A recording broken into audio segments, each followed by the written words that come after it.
Hey, it's Chuck Armstrong with Loudwire Nights, and this is Loudwire Nights On Demand. I love saying this, and I feel like I say this all the time, but I love saying that we had Corey Glover on the show. He is the legendary vocalist for the severely underappreciated band Living Colour. He's also part of the brand new band Sonic Universe. We talked about all of it on Thursday, May 9th. Enjoy this one.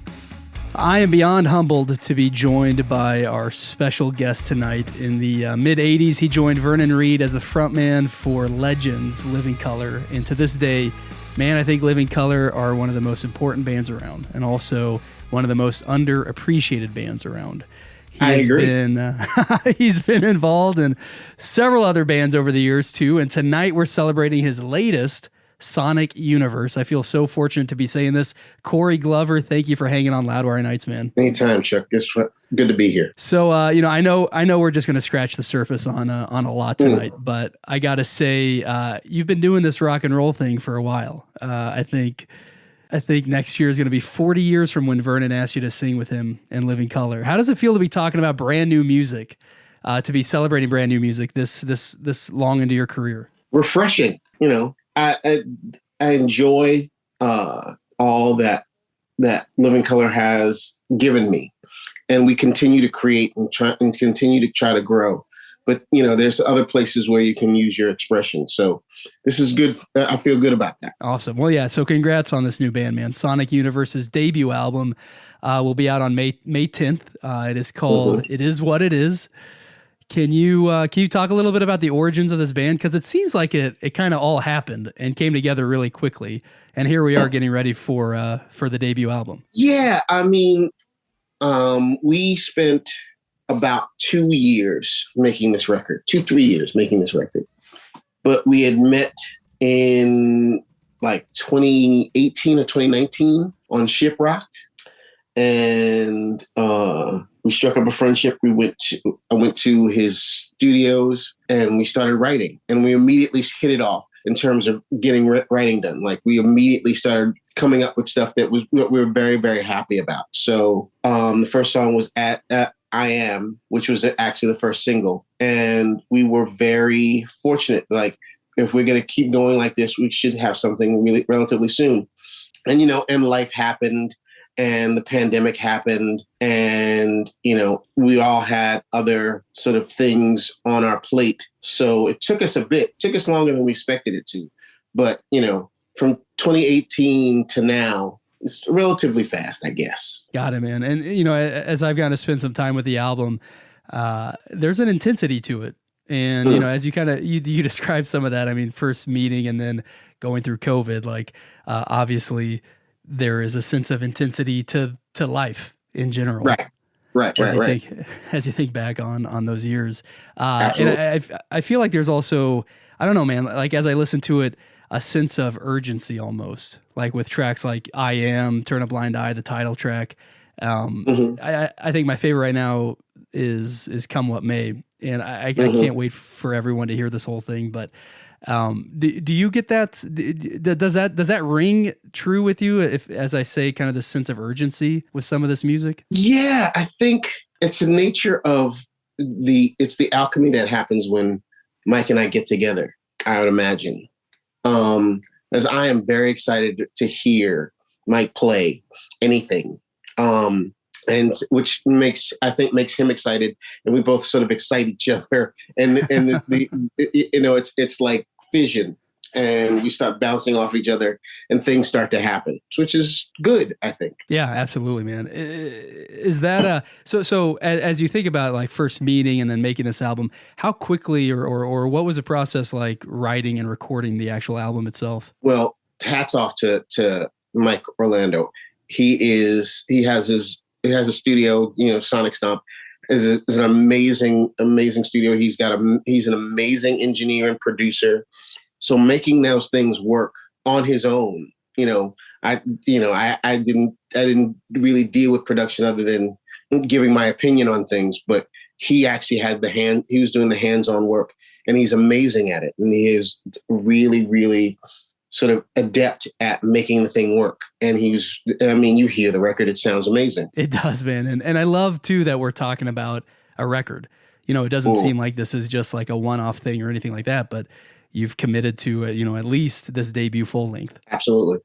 And we will definitely go out and play on it as well. Maybe not now, maybe not immediately as the record is released, but soon when our schedules sort of sync up and the rest of the band is ready to go out and do it, we're going to go out and do it. And is there intentions, at least, not saying plans or anything like that, but intentions for more music in the studio as a band? Oh, yeah. I don't know when that's going to happen.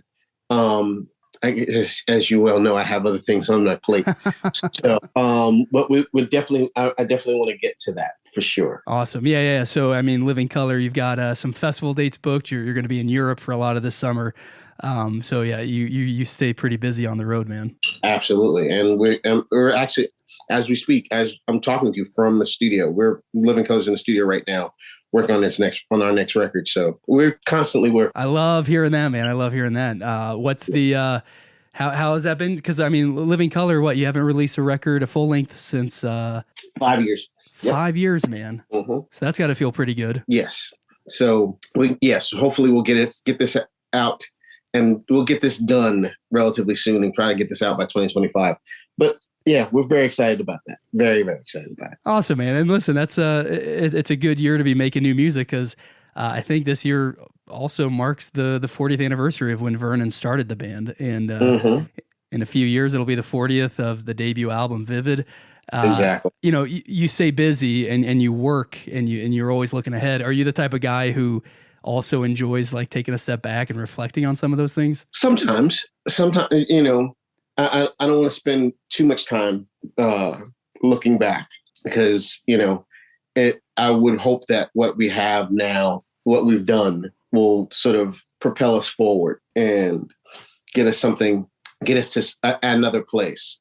If you think about, if I tend to sit down and think about where we've been and what we've done, you could get very, very nostalgic and live in that nostalgia. I don't want to live in that nostalgia. So what keeps you moving forward? What keeps you excited about rock and roll this far into your career? That I still have so much more to say that I need, and this is my outlet to say it. And fortunately for me, I have more than one outlet in order to be able to express myself. So I look forward to it. Do you feel like you can say different things like with Sonic Universe compared to Living Color, or just you say things kind of similar things, but in different ways? Like what's that look like for you? Sonic Universe is a little more personal than Living Color is. I mean, Living Color is personal, but it's personal on a social scale.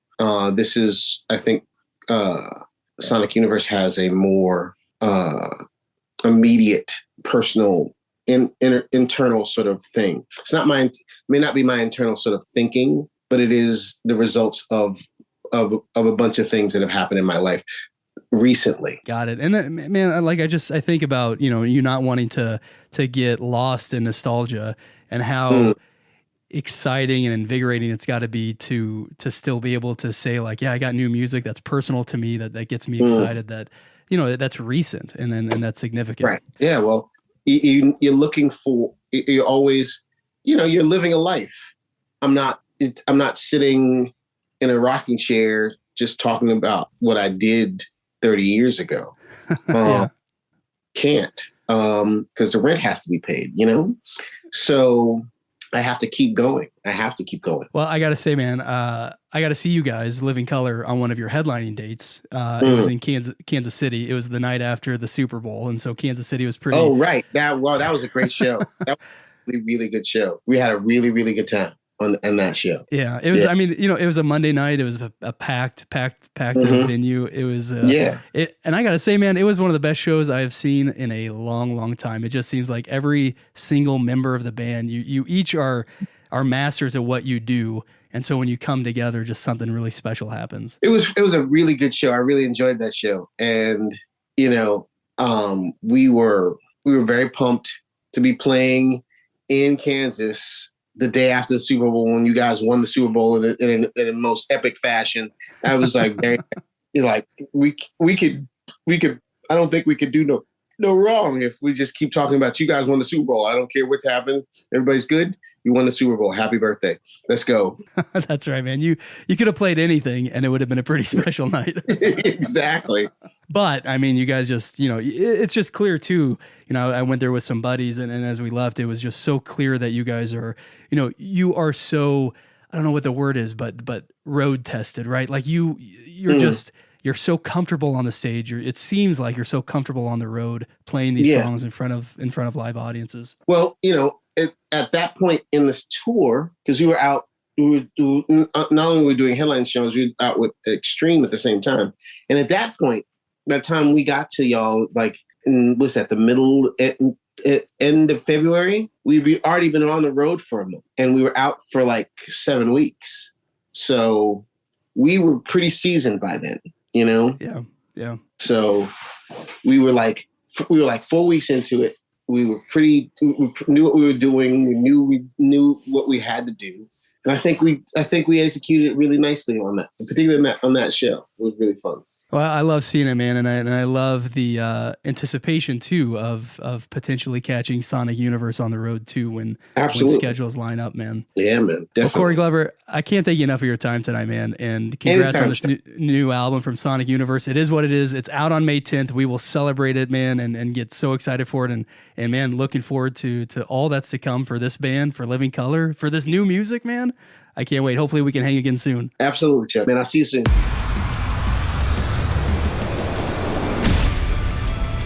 That wraps up this episode of Loudwire Nights on Demand. Stay caught up with everything happening in the world of rock and metal on the Loudwire app and at loudwire.com.